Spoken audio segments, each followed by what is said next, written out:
రే ఈడ ఆయన కాదురా పద. రే కలెక్టర్ రా. రండి వెళ్దాం. ఒకసారి అడిగి చూద్దాం. ఆయన చూస్తున్నారు రా. ఏంటి ఎవరు మీరు? ఇటు రండి. మీ పాటికి మీరు వచ్చారు పోతున్నారు, ఏంటి సంగతి? సార్ మేము అనకాపల్లి నుంచి వచ్చాం.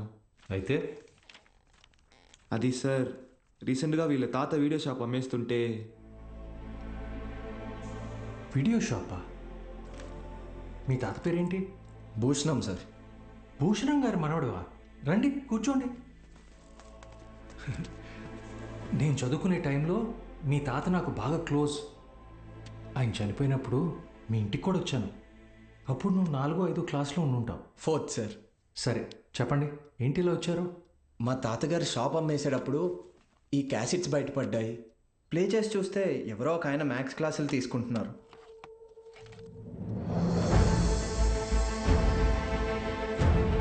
ఈ బాక్స్లో మీ పేరు కూడా రాసింది, అందుకే.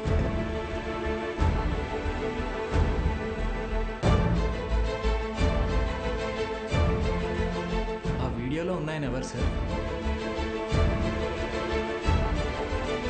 నా గురువు.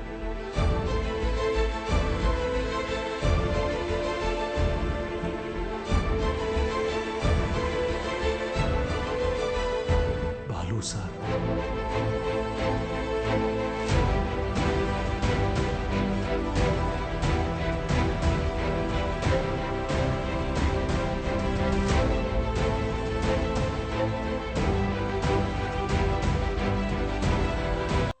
పంతొమ్మిది 1990వ దశకంలో ప్రైవేటైజేషన్ ఆఫ్ ఎకానమీ వల్ల దేశ రాబడి బాగా పెరిగింది. జనాల జీవన పరిమాణం పెరిగింది. చదువు అనేది ఒక నిత్యావసరంగా మారింది. ఇంజనీరింగ్, ఎంబీబీఎస్ లాంటి ప్రొఫెషనల్ కోర్సులకి డిమాండ్ బాగా పెరిగింది. ఈ మార్పుని గుర్తించిన కొంతమంది వ్యాపారస్తులు విద్యని ఒక వ్యాపారం కింద మార్చేశారు. ఎక్కడికక్కడ ప్రైవేట్ జూనియర్ కాలేజెస్ని పెట్టి ఎంసెట్ కోచింగ్ పేరుతో జనాల క్రేజ్ని సొమ్ము చేసుకోవటం మొదలుపెట్టారు. క్వాలిటీ ఆఫ్ ఎడ్యుకేషన్ పేరుతో ఇష్టానుసారం ఫీజులు పెంచేశారు. అదే సమయంలో స్టేట్ గవర్నమెంట్కి గవర్నమెంట్ జూనియర్ కాలేజెస్ని నడపడం భారంగా మారింది. లెక్చరర్స్కి శాలరీస్ కూడా ఇవ్వలేని పరిస్థితి వచ్చింది. దీన్ని అవకాశంగా తీసుకున్న ప్రైవేట్ కాలేజ్ ఓనర్స్ హై శాలరీస్ని ఆశగా చూపించి ఎక్స్పీరియన్స్డ్ అండ్ బెస్ట్ గవర్నమెంట్ ఫ్యాకల్టీని తమ వైపు లాక్కున్నారు. లెక్చరర్స్ కొరత వల్ల చాలా చోట్ల గవర్నమెంట్ కాలేజెస్ మూతపడ్డాయి. ప్రైవేట్ కాలేజెస్లో చదవలేని పేద విద్యార్థులకి చదువు ఒక అందని ద్రాక్ష కింద మారింది. దాంతో వాళ్ళ తల్లిదండ్రులు ఆందోళనకు దిగారు. గవర్నమెంట్ కాలేజీల మూసివేతకి, ప్రైవేట్ కాలేజీల దందాకి వ్యతిరేకంగా ఆపోజిషన్ లీడర్స్ నిరసన తెలియజేశారు.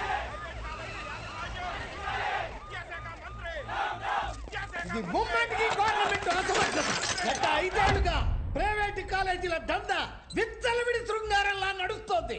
నా చదువు మొత్తం 5,000 ఫినిష్ అయింది. శ్రీనివాస్ త్రిపాఠి, త్రిపాఠి ఎడ్యుకేషనల్ ఇన్స్టిట్యూట్స్ అధినేత, private junior college association president. Government junior కాలేజీలని నడపలేని పరిస్థితిలో ఉన్న ప్రభుత్వం నింద తమ మీద పడకుండా ఉండటానికి ఫీజు రెగ్యులేషన్ బిల్తో ప్రైవేట్ జూనియర్ కాలేజెస్కి చెక్ పెట్టే ఆలోచనలో ఉందని తెలుసుకున్నాడు త్రిపాఠి. దాంతో ఒక మాస్టర్ ప్లాన్తో ముందుకొచ్చాడు. A man with a dangerous vision. ఇతనే ద్రోణాచార్యుడు అయ్యుంటే ఏకలవ్యుడి దగ్గర 1,000 కాదు, ఫీజు కింద 10,000 లాక్కునుండేవాడు. ప్రైవేట్ జూనియర్ కాలేజీలు గవర్నమెంట్తో కలిసి పనిచేసేందుకు ముందుకు రాబోతున్నాయి. మూతపడ్డ గవర్నమెంట్ కాలేజీల్ని ప్రైవేట్ జూనియర్ కాలేజీల అసోసియేషన్ తరపున దత్తత తీసుకోబోతున్నాం. మా దగ్గర ఉన్న బెస్ట్ లెక్చర్స్ని అక్కడ అపాయింట్ చేసి శాలరీస్ కూడా మేమే ఇస్తాం.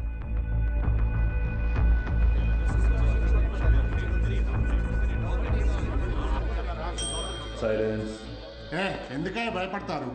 ఏంటి త్రిపాఠి, మీ పాటికి మీరు టీవీ లైవ్ ప్రోగ్రాంలో ఇష్టం వచ్చినట్టు ప్రామిసెస్ చేశారు. సైలెన్స్. గుడి దగ్గర ముష్టి వాళ్ళకి చిల్లర వేయడానికి నేను ఆలోచిస్తాను. అలాంటిది మనకు నష్టం వచ్చే పని నేనెందుకు చేస్తాను? ఈ దేశంలో చదువు అనేది ఒక నాన్ ప్రాఫిటబుల్ సర్వీస్. ఏవో చిన్న చిన్న లూప్ హోల్స్ వాడుకొని మనం వ్యాపారం చేసుకుంటున్నాం. ఒక్క fee regulation bill can finish all of us. A mister Srinivas, Srinu coaching centre 45,000 fee per annum. సడన్గా 6,000 ఫీజు తీసుకోమని నీకు నోటీస్ వస్తే ఓకేనా? ఏంటి సార్, ఐఐటి రమణయ్య గారు, మీ ఇన్స్టిట్యూట్లో 80% ఫీజ్ క్యాష్ రూపంలో తీసుకుంటున్నారు. ఈ వయసులో ఐటీ రేట్ జరిగితే తట్టుకోగలరా? త్రిపాఠి, మన కాలేజీలోని బెస్ట్ లెక్చరర్స్ని గవర్నమెంట్ కాలేజీలకి పంపిస్తే ఇక్కడికి వచ్చి చదువుకునేది ఎవరు? Use your brain Sudhakar. Best lectures ఎందుకు పంపిస్తాం? మరి మనం పంపించేది 3rd grade junior లెక్చరర్స్ని.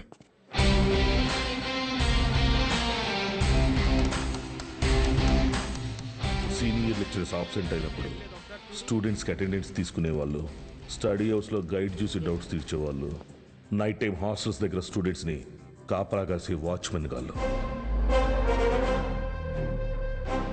Volleyball bet match sir. ముందు 100 రూపాయలు అన్నారు, ఇప్పుడు 1000 ఇస్తేనే కానీ వెళ్ళను అంటున్నారు సార్.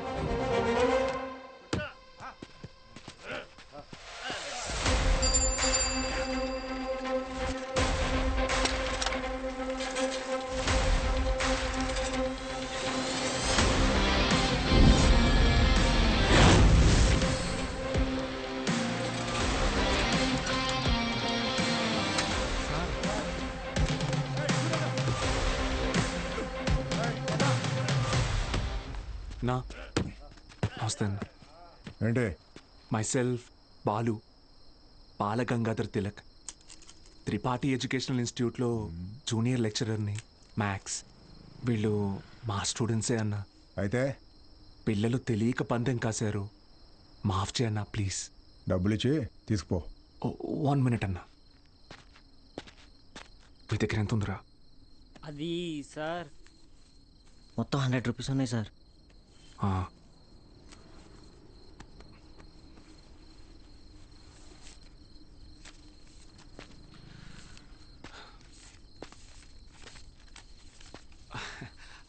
అప్రాక్సిమేట్లీ 600 రూపీస్ ఉన్నాయన్న. తీసుకొని వదిలేండి అన్న ప్లీజ్ అన్న. నా ముఖం చూసి ప్లీజ్ అన్న. పోరా. థ్యాంక్ యూ అన్న. లవ్ యూ అన్న. గుడ్ నైట్ నా. స్టడీ హాస్లో చదువుకోకుండా బెట్ మ్యాచ్లు కావాల్సి వచ్చారా? రండి. రే ఆటలు అట్టిపండు, ఓవర్ చేయకు. ఆటలు అట్టుపండి కాదు సార్, కొట్టేశారు.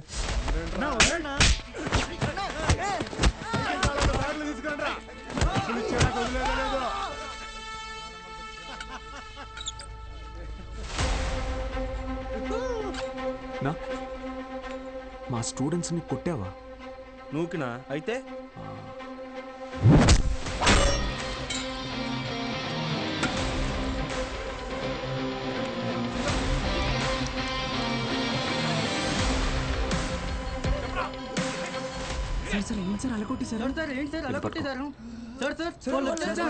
ఇది చాలా జాగ్రత్త.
అప్పుడు కానీ వాడు కంట్రోల్ అవ్వడు.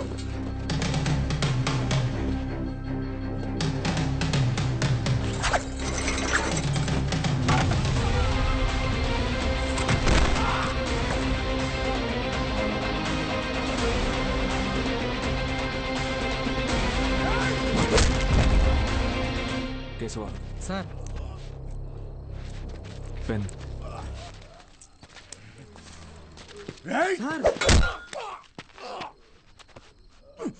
దేవుడు ఉన్నాడన్నా.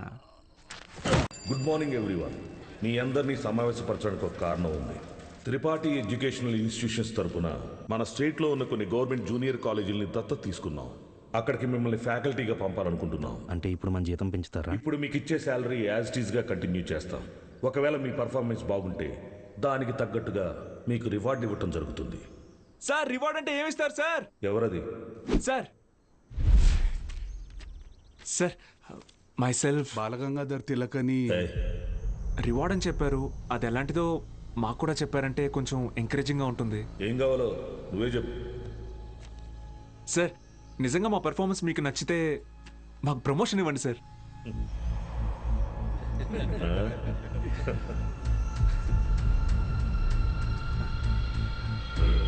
సరే, మీకు పోస్టింగ్ ఇచ్చిన కాలేజీలో మీరు చెప్పే సబ్జెక్టులో ప్రతి ఒక్క స్టూడెంట్ని పాస్ అయ్యేలా చేస్తే మీకు సీనియర్ లెక్చరర్ పోస్ట్ ఇస్తాను. Okay? Okay sir, super sir, thank you sir. Sir అవసరమా సార్ ఇదంతా? పోయిన నెల నా డ్రైవరు జీతం పెంచకపోతే మానేస్తానని ముందుకేశాడు. సరేరా, ఒక నెల రోజుల పాటు కారు ఎక్కడా గుద్దుకుండా నడుపు, జీతం పెంచుతానని చెప్పాను. కిందటి నెల వరకు వాడు ఒక్కసారి కూడా యాక్సిడెంట్ చేయలేదు. కానీ ఈ నెల కారుకు 3 పెట్టాడు డెంట్లో. మనకిచ్చే ఉద్దేశం లేకపోతే వాడికి మొయ్యలేనంత ప్రెజరైనా ఇవ్వాలి, లేదా చేయలేనంత పనైనా అప్పచెప్పాలి. రై, ఏసీ ఆన్ చేసావా? వేసాను సార్.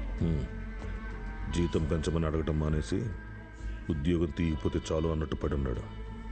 వీళ్ళు అంతే పడి ఉంటారు. ఎక్కువ ఆలోచించుకో. Yes sir.